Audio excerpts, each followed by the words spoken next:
I just wanted to do a little post vaginoplasty vaginal installation video on the essentials of what you need post-operatively. This may be helpful to a lot of girls that are undergoing gender reassignment surgery. So far, I've just had my surgery 4 weeks ago. I'm gonna help you out, girls. My community has stood before me, and I want to be able to give back to the very girls and pioneers that have been able to enable me to follow my truth and my happiness too. So let's start with product number one, which is, of course, the dilator. Meet Babs. This is my little skinny mini. And on the side, as you can see, you've got all the different measurements. These are inches, and this will show you how many inches of depth you can get to. So 7 inches, 6 inches, 5, 4, 3, and then the rest is obviously down to there. I can currently get to about 4, 4.5, maybe even 5. It really depends. This is why we have to dilate, especially during early dilation. You'll find that your depth may vary slightly depending on how long in the day it is since your last one. I've got a rhythm in my mind, 8 to 8. Meaning that I do my first dilation at 8 in the morning, then 2 o'clock in the afternoon, and then 8 o'clock again at night. So I alternate around 6 hours apart from each one. And I just thought I'd mention as well, it comes in such a slick little sleeve, and it's got a little wraparound. And the brand that we use predominantly in the UK is Soul Source Therapies. And you can order through their website different sizes. They often give you just the small, medium, and large, small and medium.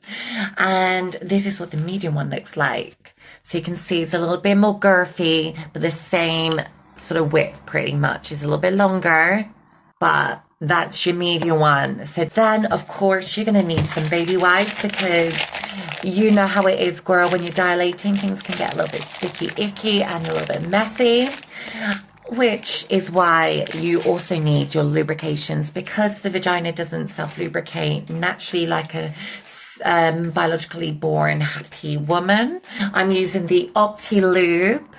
Love this stuff. Super, super easy to sort of mold to the dilator and just get the right amount of product on to your desired requirements. Then the next product is, of course, the Femme Fresh Daily Wash. This is pH balancing, keeping everything neutral to your body's pH balance. And it is soap free, because you're meant to avoid any types of soap products whilst the new designer vagina is healing. So, of course, talking of healing, best recommendation by my surgical team was the Manuka Honey Medical Grade, and the brand is called Activon, and you can get this stuff on Amazon.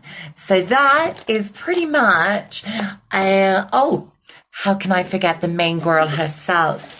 So when you come out of surgery, you will be given one of these, which is a douche.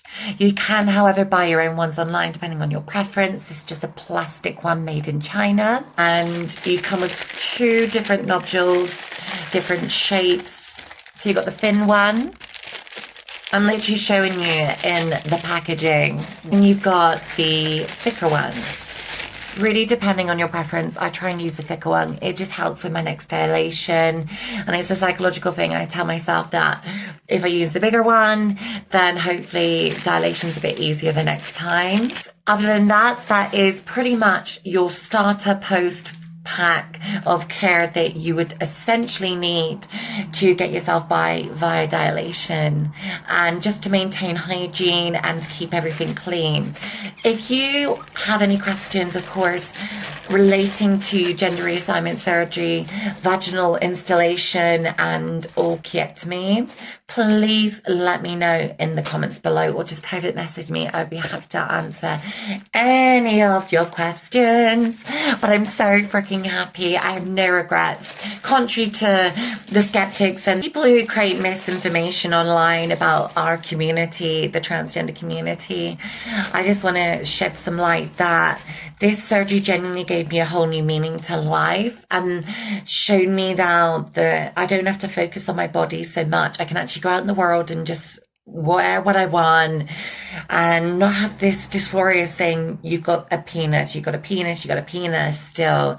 That's been eradicated. Gender dysphoria is such a plague in the way that it affects your mind. And if you can eradicate those symptoms of dysphoria through surgeries, through hormones, then it's only a good thing. On top of that, I swapped dysphoria for euphoria post-surgery. That was the effect it had on my mental health and well-being so far. And I'm just continuing this journey to recovery. I'm currently sat to film this, a little love heart cushion, anything just to be comfy because sitting is really freaking painful. And other than that, I'm just sitting back, Netflixing, chilling on my bed most days at the moment and just resting the body. But it is incredible what the surgeons do. Shout out to Tina Rashid, who's a UK surgeon, who was so lucky to have my chosen gender surgeon. And yes, if you found this video interesting, please don't forget to follow me and like this video, and of course comment your feels and opinions like I know you will. And just remember that the trans community is here to stay and slay. We've been here since day one. Ignorance also has been here since day one. It's just it's become more prevalent in recent times because we are more vocal, we are more out there, we're more loud and proud, and we are more visible than we've ever been in society. So my message also to anybody that's undergoing transition, be loud but be proud, and more importantly be safe. And just remember that your dreams will come true and do come true. I'm living proof of that. I never thought this day would come. If you would also like a more in-depth video about transition in general, please of course let me know. Mwah! See you in my next one.